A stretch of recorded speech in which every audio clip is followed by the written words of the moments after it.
Football Friday, let's play a game we call Reading Between the Lines with our betting expert Joe Fortenbaugh. We look at some of the more interesting lines like this one.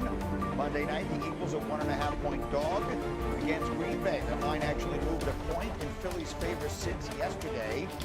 Still, it'll be the first time they're underdogs this season. So I think the Eagles will sit back and they will say, how are the Eagles who just made all these great moves and after defending Super Bowl champs and underdogs against a team that just lost at home to Carolina? It might seem counterintuitive, but the fact that they're 1.5-point dogs on the road against Green Bay tells you they're the better team power ranking. If you move that to a neutral site, it's all about home field for Green Bay here. And Green Bay's a good football team, but ultimately, here you go, Philadelphia coming in with the old push-push revenge.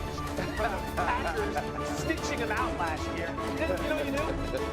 Push-push first play game. Second digits. Yes, put it on. Put it on. Sure, America will rejoice. They love that play. Why do I feel like you guys would like that? I would love that. Actually, I think anything petty is good. Yes. Right? So if you show up to the game and you do it the first two plays, and you do it, like if you're second and two, you do it on second down and third down. If you don't get it, you do it on fourth down. It's like, hey, go back to the NFL and get them to take it out now. Well, if you enjoy petty, may I interest you in an A.J. Brown soundbite? Because that's where we're going next. The enigmatic superstar wide receiver was asked about his status for Monday night and beyond. Just listen closely to this. I'm fine. Fine. I'm good to go. Is this a place you want to be? Well, has I said anything to not be here? Why would I be here? What do we take away from that? That Devontae Smith knew the right answer, and A.J. Brown refused to say it. Right? He didn't have to say a lot. He could have said, yes, this is where I want to be the rest of my career, whether it's true or not, because it's where your feet are now.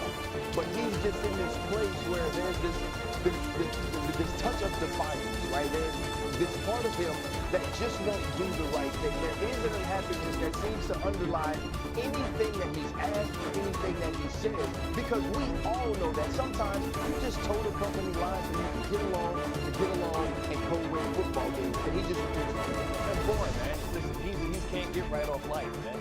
Like, he know what he's supposed to say. That was my ball head, man. Yeah. I don't know what's wrong. What's wrong with his hand? He can't get right. Listen, he know what he's supposed to say, but at this point, I think he's just trolling them, right? And he doesn't want to give the reporters there what they want. So he's giving them juice. He's giving them controversy. He's giving them uncertainty.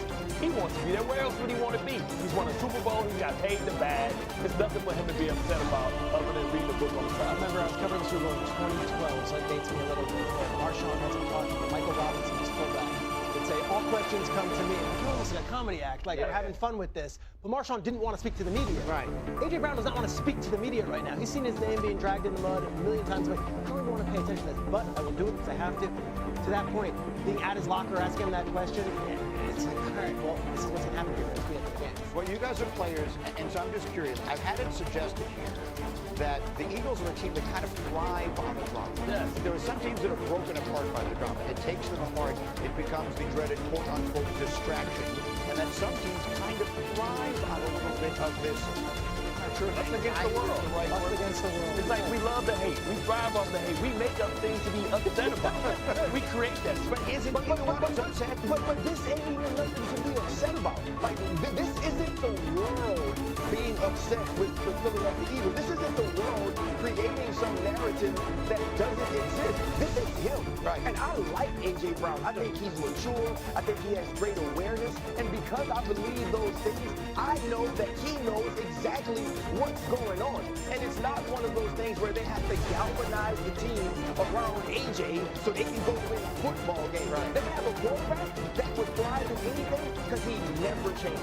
He never gets too high, he never gets too low. If you got a coach in Nick Sirianni, and I'm sure y'all can speak to this, that can flat out coach, and we never talk about how good he is. And so to me, the Philadelphia Eagles don't need distraction to be good. They need everybody to understand what that playbook says and execute.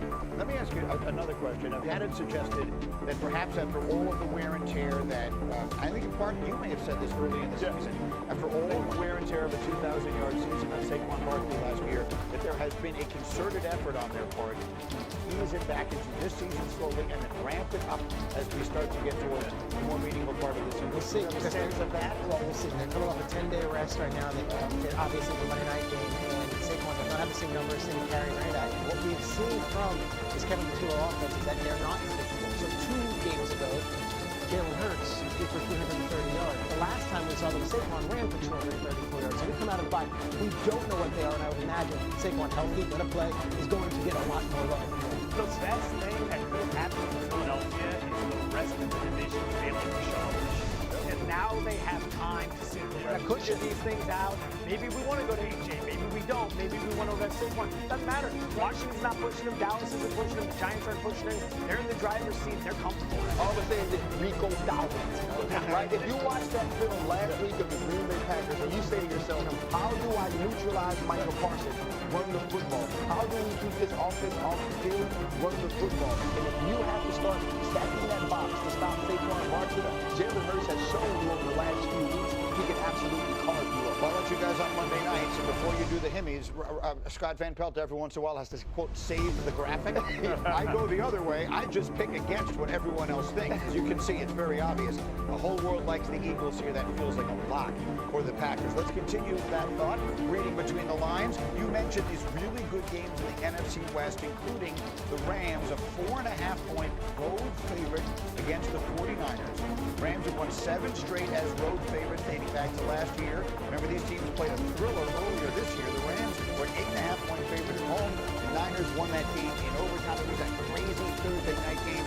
What are the people who know what they're talking about like here? A lot of money on the Rams here. Opened as a 3-point favorite, got bet up to 4.5 for a few key reasons. Number one, the Rams are held in high regard by the bookmakers. The only team in the NFL that ranks top 6 in both offensive and defensive EPA. They bring a lot of balance to the table. Number 2, the Niners and the injuries. They're banged up on both sides of the ball. That defense's pass rush is non-existent with all the injuries. Stafford should have a field day. And number 3, there is the revenge angle that some lead into. You go back a few weeks ago to that game, you got to put it on him at some point. I can see the Rams really opening it up. Brian Clark, I'm going to ask you a question because I feel like it's been suggested here a little bit. Are the Los Angeles Rams, when push comes to shove, the best team in the NFL? No.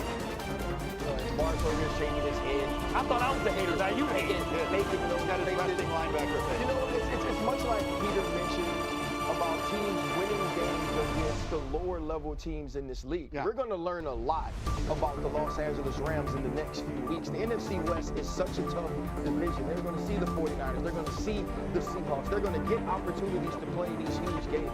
You think back to the biggest game they had this season, it was against the Philadelphia Eagles, which they dominated for most of it and couldn't find a way to finish it. Matthew Stafford is playing at an MVP level, maybe better than I've ever seen him play. 37 years old. Yeah, they're going to get an opportunity down the stretch, but at this point, to me, the championship still runs through Philadelphia. And I also add on, in this weekend in particular, and I was looking at this way. If you look at the 49ers roster, preseason, their 3rd game, that's their defense. This was all the injuries they had. So I'd almost say, yes, there's this rivalry game. I wouldn't get too inflated about the Rams if they beat this version of the 49ers. It's not the version that we saw in the previous game. I walk by faith, not by sight sometimes. Listen, I believe in my heart that, Matthew Stafford is the best quarterback in the NFL. If I need to trust somebody to win me one game, it's going to be Matthew Stafford. Now he's starting to get that chemistry with Devontae Adams. They're starting to have that unbroken communication. He leads the league like 2-point touchdown passes.